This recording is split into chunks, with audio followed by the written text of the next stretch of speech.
الحمدللہ رب العالمین اللہم صلی علی سیدنا محمد وعلی آل سیدنا محمد وبارک وسلم ربنا لا تزغ قلوبنا بعد إذ هديتنا وهب لنا من لدنك رحمة إنك أنت الوهاب اللهم إنا نجعلك في نحورهم ونعوذ بك من شرورهم یا ارحم الراحمین یا ارحم الراحمین اے اللہ ہم سب کے گناہوں کو معاف فرما دیجیے اے اللہ ہمارے زندگی بھر کے تمام سیئات کو حسنات سے مبدل فرما دیجیے اے اللہ ہمارے یہاں پر آنے کو قبول فرما لیجیے بیٹھنے کو سننے کو قبول فرما لیجیے ہمارے اے اللہ ارادوں کو قبول فرما لیجیے اے اللہ بے شک ہم بہت بڑے گندے ہیں بہت بڑے پاپی ہیں اے اللہ بہت بڑے نافرمان بندے ہیں اے اللہ تو ہم اپنی رحمت کی طرف دیکھتے ہوئے اللہ ہمارے پوری زندگی کے گندے تمام اعمال کو گناہوں کو معاف فرما دیجیے اے پیارے اللہ ساری کائنات کا مشکل کشا تو اکیلا ہے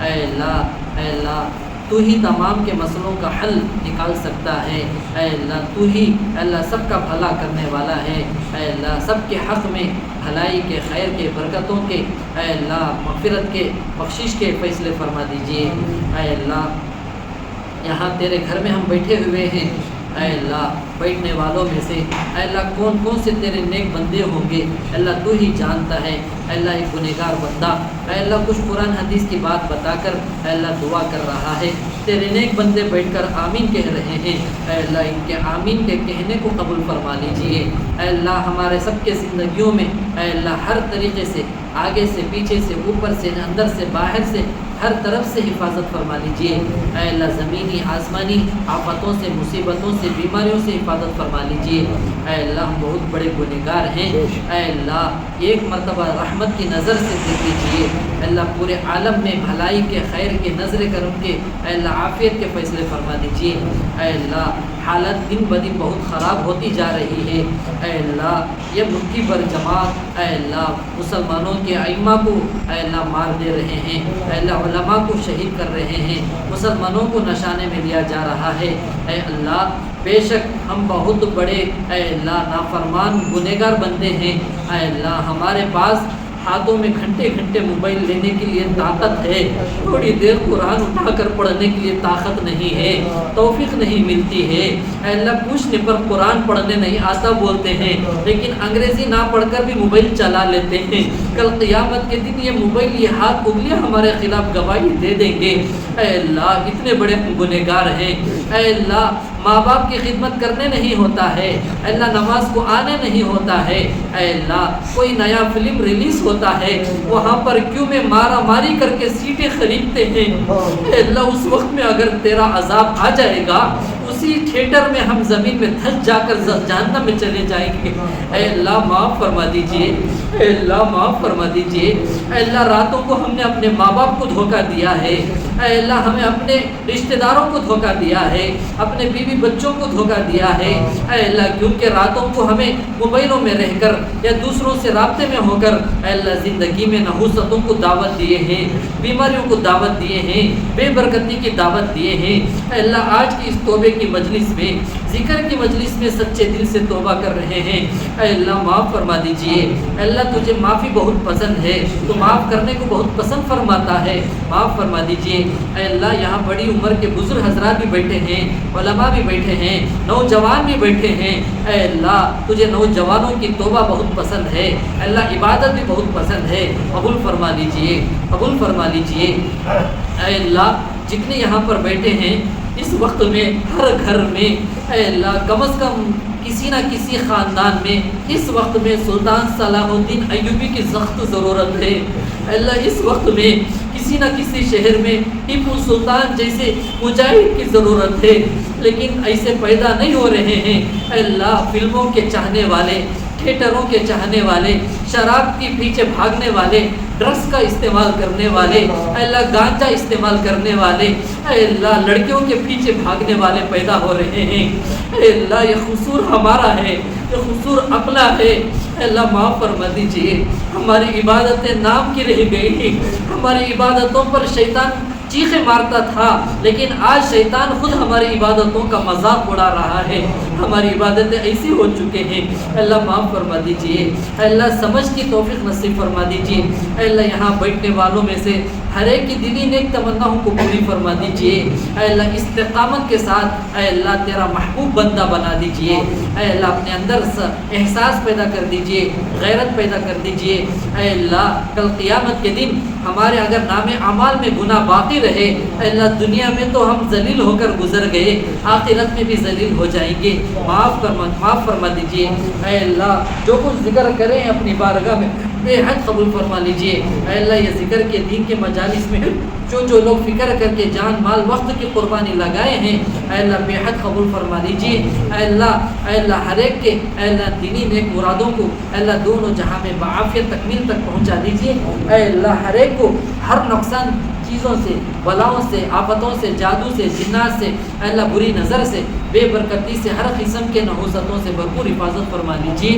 اے اللہ ان میں سے اکثر ہمارے کو نہیں جانتے ہیں، اے اللہ ہم ان کو نہیں جانتے ہیں، تو دین کی کلمے کی نسبت پر جوڑا ہوا ہے۔ اے پیارے اللہ جنت میں بھی جوڑ دیجئے، جنت میں بھی جوڑ دیجئے۔